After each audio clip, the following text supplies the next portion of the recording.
Well, welcome everybody. It is Monday, February 5th, and it's another virtual Wisdom Council call with Eleonora Mendelara from the Sacred Center.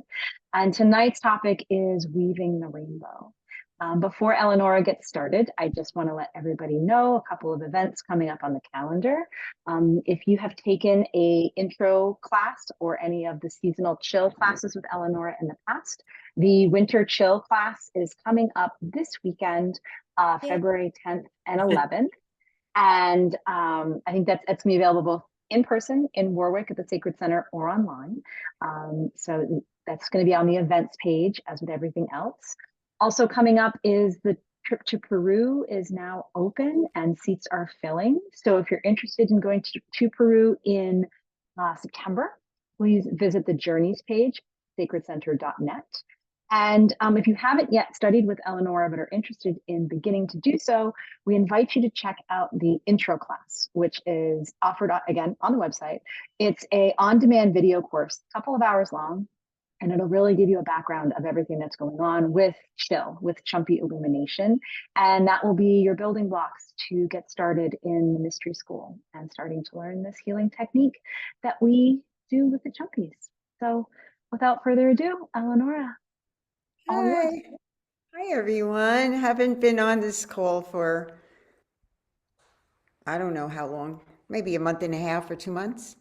So Happy New Year. 2024 is sounding like a good number to me.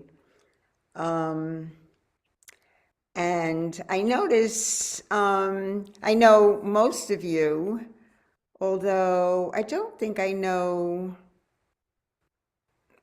Anyway, as we go around after we do the meditation, maybe you can introduce yourself. And I want to say that if anybody doesn't have the Chumpies to use, because we're going to use the Chumpies, you can use stones, crystals, whatever you have around the house. Because the form is basically what we will lay in. And this day we'll work on number 7, and number 7, as we said in the notes, is all about wholeness and wholeness. And the with each one there's like a nega or a shadow part of it, and the shadow part of it is not enough. And it's a big one for all of us because, you know, if we're working through in our survival mode, no matter what we do, we want to do more of it. And we didn't get it right, so we're going to try it again. And this was not enough, so let's just do more. Let's do more. Let's do more. So number 7 is like a powerful one in a lot of ways, and that's the Chumpy.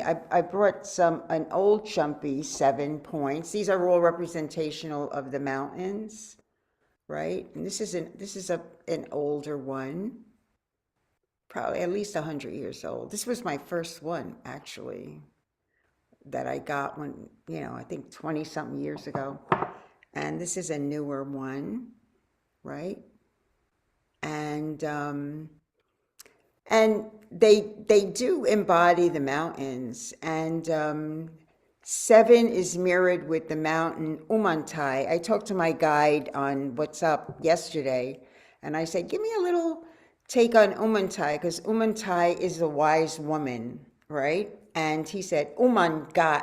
In Quechua, it's Umangai, Umankai. And he said, it's the leader mountain, but it's feminine, right? So it's the great mother, it's the great wise woman mountain. Interestingly enough, and it's tall, I think it's 19,000 feet. Right next to it is Salkantay, and Salkantay, Salka means wild, is the wild feminine. So Salka is the movement and the wild and trying out, and the wise mother is standing there, not reprimanding what Salka is doing, but just standing there in complete presence, just as a wise mother would do. Actually, I tell this story a lot and I love it. And it's about when Peru, there was a big fire that was coming close to Machu Picchu. I think it was about 15 years ago. And we couldn't actually get on the train to go to Machu Picchu because the fires were coming in closer and closer. There was smoke everywhere. And they had called all the male shamans from all over, and the healers from all over the Sacred Valley to try and stop and rattle and do whatever, to stop it. Nothing worked. So they called a woman healer from Bolivia.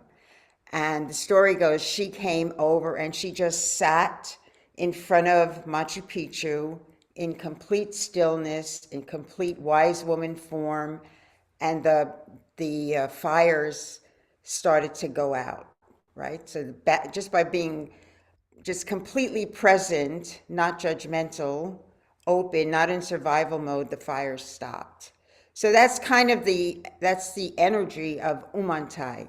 Umantai is, when you look at it, it's just still, and in front of it is a gigantic glacier, and there's a gigantic lake. And what Ruli had told me was that once a year, all the Andean people go to the lake and they throw their hucha into it, meaning hucha is heavy energy. So they release their heavy energy into the lake that's right in front of Umantai. And Umantai, in its presence, receives the heavy energy and transforms it into light, right? So that's the great story behind Umantai. And we have waters that go with each one of these stones. And the water that I got from each one of these sacred places, I had collected water over many, many, many years, brought them home, created water essences out of them. And number 7 is weaving the rainbow. And how that fits into the energy of this is that, the rainbow in all of its magnificence is everything, is a reflection of all of us and all of everything. And, when we're working on our stuff, we only see the narrow part of what we're working on, and it usually is dark or it's just one color.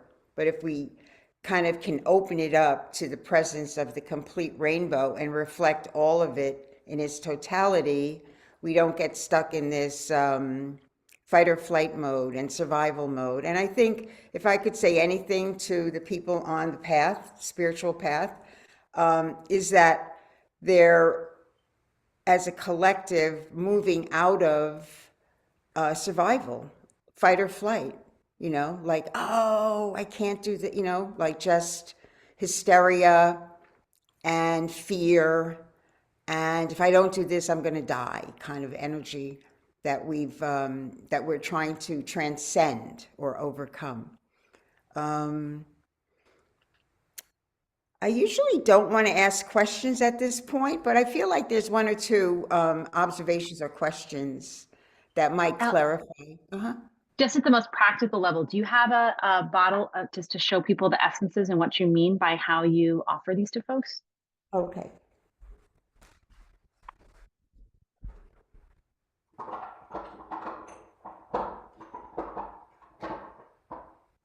The alchemist at work. Just bubbling up a pot right now, batching them all together, distilling the rainbow, getting it into little tiny bottles. This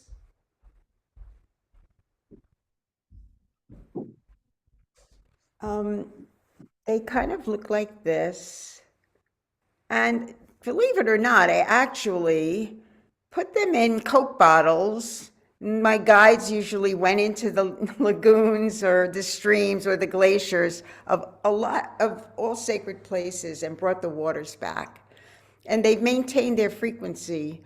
They're mixed with a teeny, teeny bit of Andean brandy.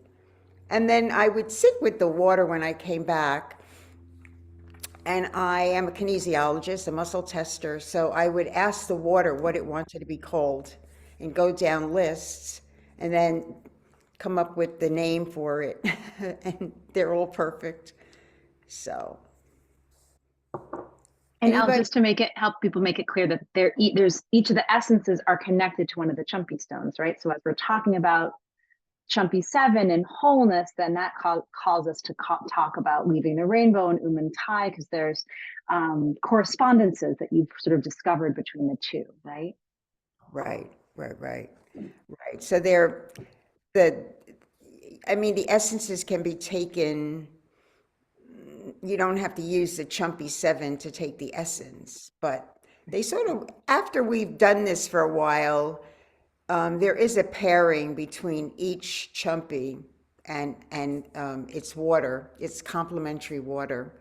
And this one is significant because, the rainbow is such a representation of like all the colors that exist within our realm, and it transcends our individuality. It comes from the rainbow, it's mystical, it's magical. You see a rainbow and it's like you saw the heavens open, like you saw a sign like, oh yeah, rainbow, you know so you get out of your, like, you're driving and you're worried and you're hungry, and then you see a rainbow and it's like, oh, okay, I remember, I get it, and that's kind of what, weaving the rainbow into our consciousness is not just a theory. It's like working with the chumpies and touching the stones and holding the stones and spraying the waters makes it really real. And my purpose is to, or it's like a pathway of embodiment of what's, the spiritual path is all about, you know? So we can build our connection with oneness, right? And it sort of, it's like drip drip. Over time, it drips into you, and then all of a sudden, you recognize, oh wait, okay, not so bad, not so bad, And you take a few drops of water, it reminds you, you remember what it's all about. So Umantai, I haven't been to too many times. When I go to Salkantai, Umantai's right there, But it's interesting that, it's the leader, like Ruli said, Umantai is the one, the leader. And then he said, oh yeah, and it's feminine. So I'm like, oh, well, of course. So, um, so does anybody have any kind of question or anything they want to ask thus far? It might be a little confusing to begin with, but it's kind of simple. What we're going to do is what I thought we would do while I play the sounds is the sounds is the meditation, and it's about getting out of your head. And when you lay down, first, we need a form around us. So the form that came up is the form of, wait a minute, I had it all. Hold on a second.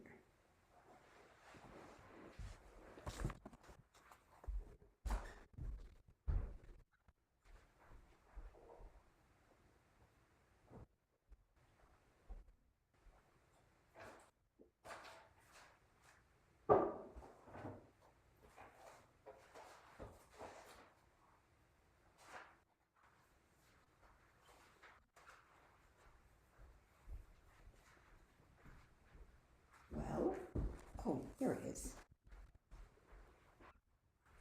Kind of drew it. It came to me that we would need um, 6 stones, and there would be 1, 2, 3, so like a pyramid without the base. As above, so below. Do you see that? So we would need 6 stones.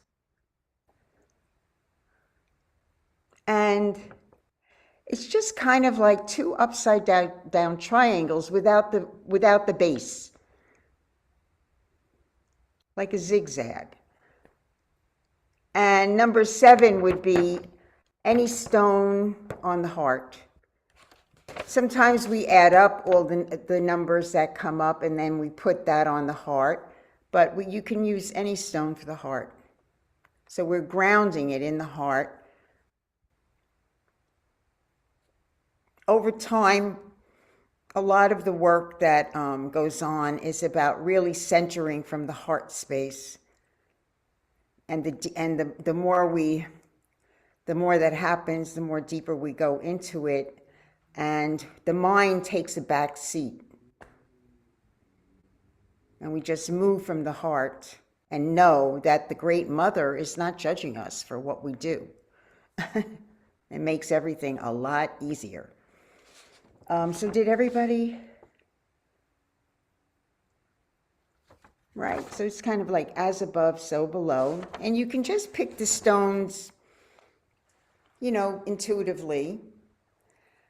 And as I play the sounds, just envision being in front of Umantay, like laying there, in between the mountain and that great lagoon in front of it, the glacier lake in front of it.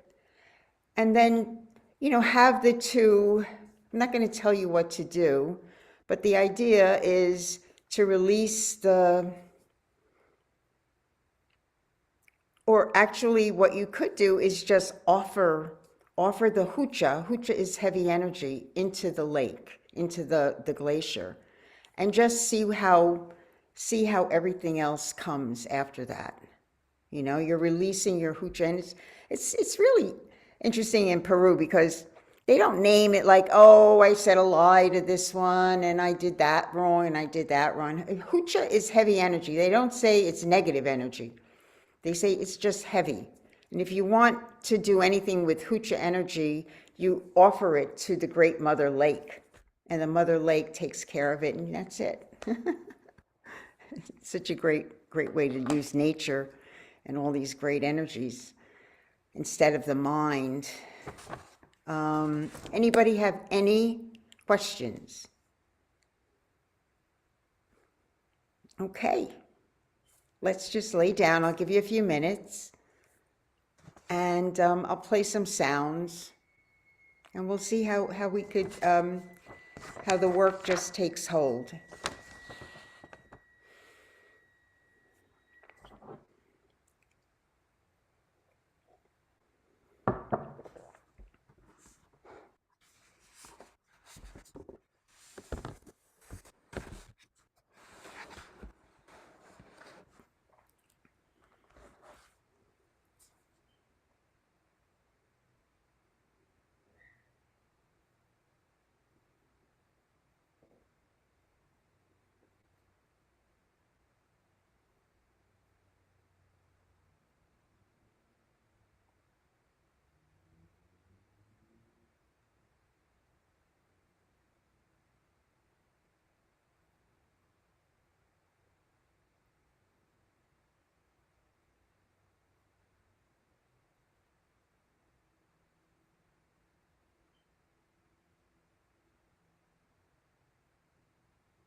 When you're ready, we can meet back here.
Anybody want to share or ask a question?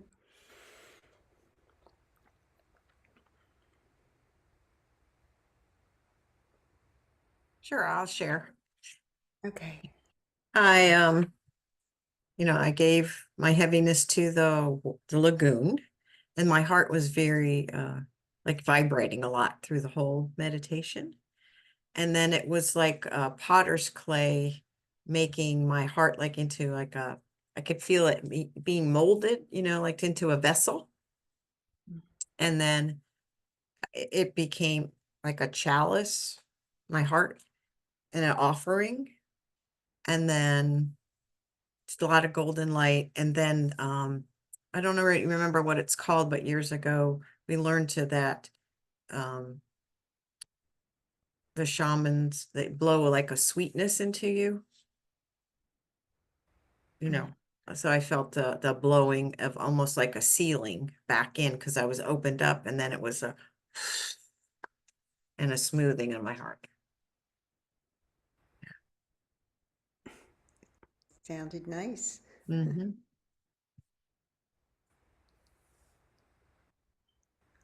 Anybody else?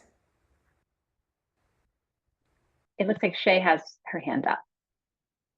Go ahead, Shay? Shay.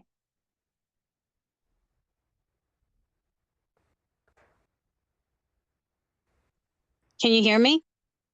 Yeah. Oh, okay. So I had a completely different experience. Um, so before we put all the stones around, I had closed my eyes. I was listening to Speak L, and I had this white, it looked like cloth, like mummified almost from my clavicle up to my head. As soon as I put the stones around, I didn't see that image anymore, but I felt so claustrophobic. You started doing the sounds, and each sound it got heavier and heavier, and then it started to get a little lighter towards the end. But I felt like my head was being choked off. Like I don't know what that means. I'm just telling you what I experienced, Mm-hmm. and I didn't see that image anymore once the stones were around me, like that mummified kind of netting on my from my clavicle up. So I don't know. Hmm. I don't know what that means. Neither do I. Thank you. Thanks, Al. I mean, it felt like I was being like my head was being choked Hmm. from my body, like Hmm. very strange. Very strange. Well, if you look at any of the traveling to India quite a bit, if you look at any of their images, Kali, for one, holds a head, right? It's like the head is like decapitated from the body. And That's what it felt like. it's very symbolic of like releasing the mind from, it's very symbolic of releasing the mind from the body so that you can begin to try to begin to experience the whole self moving you through life instead of the mind. And So, I think that's exactly right because, as you know, my mind is always ahead of my body. So that made so much sense. So my mind is in the way of me getting the rainbow that I've been chasing for 40 years, basically. That's basically what's happening here. well, so again, the chasing anything, will never get you it. That's Of the course. secret. That's right. So it's really great. It's like a very great symbolic meditation. I would do. Did you add up the chumpies? Not yet, because I didn't have time because you started the sound, so I wanted to get in what I had I done. think, yeah. So when we get off, tonight, just sleep with um, the same form around you. What's interesting about this form is that it's like a cup, like a chalice up, Hmm. like there's no top to it. So it's like Hmm. receiving the waters. And then and it also is that from the top down. So I think that like it'll be good to just meditate with the Yeah, I same. was gonna sleep with them, but I have 7 on my chest, so when I add them up, add it up with the 7 as well, right? No, add up to 6. Okay, and then also, just so you know, I have that rainbow colored beaded necklace that I got from you from Peru. They're beans, I guess, but they're all rainbow colored. I have that around my neck and I have Saint Benedict on me as well. And I put drops of Weaving the Rainbow and Healing Source on me. So Sounds I like don't you know. got everything covered. Yeah, I Great. really wanted this. So, Okay, great. but Anybody else? I'll sleep with this. I'll sleep with Okay. this and see what happens. Yeah. I love the input. So if anybody's brave enough to tell me what they experienced, I'd appreciate it. Dale? Mhm. Oh, I have to take my hand down. Just was super, super relaxed. And that was it. I was just like really deeply relaxed. And I added everything up and it comes to a 3, which is unity, bringing body, mind, and spirit together. So it was just beautiful and simple and clean and Mm. relaxing. Thanks. I had kind of a big thing earlier today, yesterday, right before I was going to work on Sue. I picked up my rose quartz stone just to bring it in the massage room with me. Uh-huh. And I sat down to put my shoes on, and it's sort of like I started getting messages.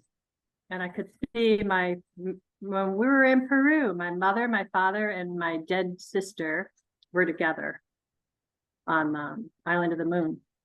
We're there again, but they were like these crystal beings. They like were radiant light. And my father again came and apologized for everything. And what I got was that he had to play the role of the villain this lifetime. And he's like, I did a really good job of it. And I'm sorry that you were caught in the crosshairs. And afterwards, I realized that we're all sort of playing a part. Like, we're here in this movie and we all have our role to play.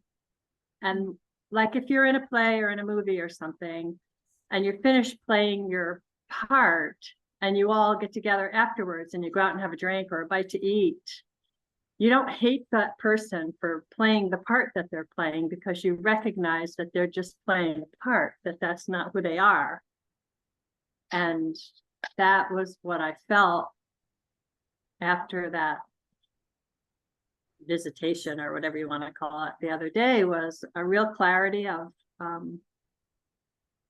that but everybody, we're just playing a part, and it's not who we are.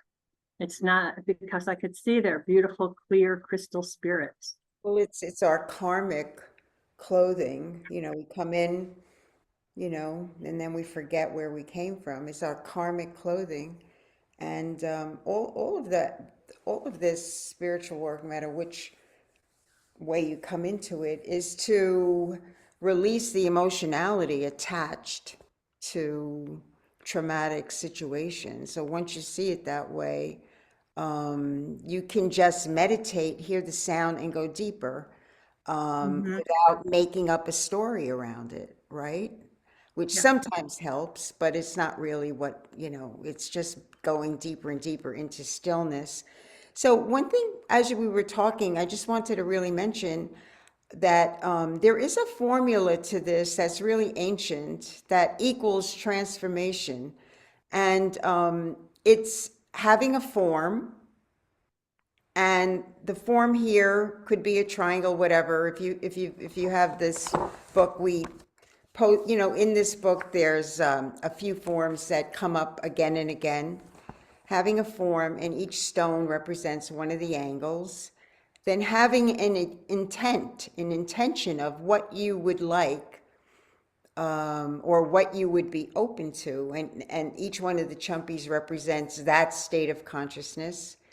And then playing a sound, because if you play a sound, if there's a sound, you can't think. So those three things equal some transformational, energetic happening takes place. And that's the magic, and that's the secret, actually, to doing this kind of what we're doing here all the time, is having that, those parts coming together. So the sound is really important, because the sound puts you into a deep stillness, and then things happen. So I hope that kind of clarifies a little bit. But yeah, it sounds like all the parts are coming together, and like emotionality keeps us in this, keeps us spinning our same wheels again and again. But of course, that's what we do. Anybody else? Gail, did you have any?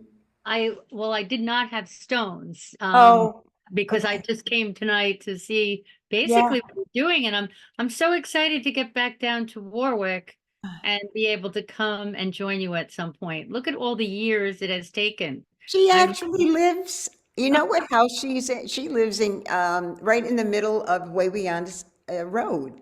She had this cute little magical shop in Warwick that I used to visit all the time just to get my little hit.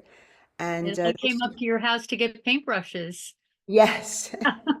And after all these years coming around and around, yeah, It it's so has great. been 24 years since I left. Yeah. And I didn't really, the time has flown by, but Rusty is still there. And I keep Yes, your saying, I'm son. going to come down so that I can come eventually to one of now that you're right on Way Beyond the Road. Yeah. So maybe this spring, I don't know if you're doing something this spring there. Everything is on the calendar. There's Yeah, I'll check. calendar's updated. And don't forget, like, if you want to join a class after you do the intro, you can do it virtually as well. If you can't make it in person, you could do it virtually. I have somebody from Florida now, so that, COVID has had its pluses along the way. I would have never dreamed of doing anything virtually, but it did open up the work to, people around the world, actually. Right. We've noticed that too up here. But yeah, no, this is wonderful. I was trying to hear the sounds you were using. I've been up here. We had a place, a spiritual center, where I was doing the crystal bowls and the sound baths that we had here. So I just love that whole, just everything about that. And I have a wellness group that I'll be facilitating tomorrow. And it's more of a, a seniors center type thing for 6 weeks that we're doing a lot of tips on all different types of things, physical as well as emotional and spiritual. But I was going to bring one of my bowls there to that session, and I love what you just said about sound and having it keep you from that thinking and mindset. That was And- very Right. The other thing I just wanted to really reiterate is that it's not about having the stones come to me so early in my when I first started going to Peru. It's like using them over and over again. It's like a pathway. It's a consciousness pathway. It's an actual road in consciousness that, you know, as soon as, if you do it again and again, the minute you lay down and you have the sounds and you have the stones around you, it puts you right on the road. So you don't have to go looking for it. And then you know, it's not something either that you follow and you have to do it this way. It really, you know, like is a very creative process.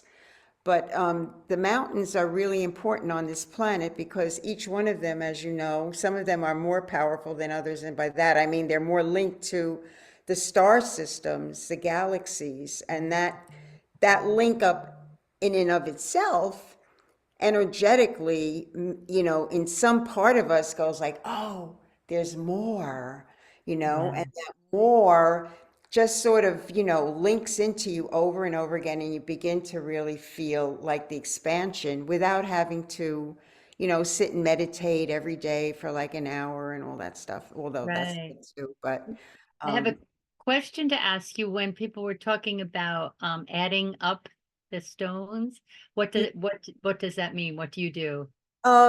Well, say around you, say you had a triangle and it was a 3, a 5, and a 1, right? So the 3 and the 5 and the 1 would equal 9, and actually 9 would be your medicine, what they all add up to. That would be what you're working on. Okay. Then you Okay. could just look in the book. And the stones too, I have sets of stones. I don't really, I'm not a, you know, great salesperson, but I noticed that in some of my people would come to the workshop and they say, oh, I bought the stones. Well, they would go on Shaman's Market, which is fine. But the stones that I have made are made by a specific woman who knows the work that I do, who gets the best stones from the mountains. And it's beautiful. Like, so if you didn't get your stones yet, it would be you know, like a good idea to get them from the Sacred Center. Yes, well, I did write to you, and I did order somewhere on one of the pages. I did say that I'd like to order the stones. Oh, So okay. I don't know if you got that or not. No, but when you come down, or if you come down, or we could do it, you know, online, you can email me and I could show you what they look like and all of that stuff. Yeah, Whatever. because I probably won't be down till at least, I don't know, this spring I'll be down. Yeah, But but you're a stone lady, so once you start working with the stones, I love stones. And I did send you a message. I don't know. I'm not sure on what form I said that I would like to order the stones, but oh, okay. I'd like to do that. All right, I'll get back to you then. Anybody else? Great. So we'll just wrap it up. I really appreciate everybody being here because it takes a village, actually. And the village is becoming planet Earth, little by little, I promise. So, so love to everyone. If you have any questions or about anything that we did, you could just text me or email me, okay? And I will see you next time. Thank Okay. you. See you this weekend. Good night, Thank you. everyone. Yeah, Thank Bye. you. Thank Good night. you. Nice to be with you. Thank you. thank you. Thank you. Thanks,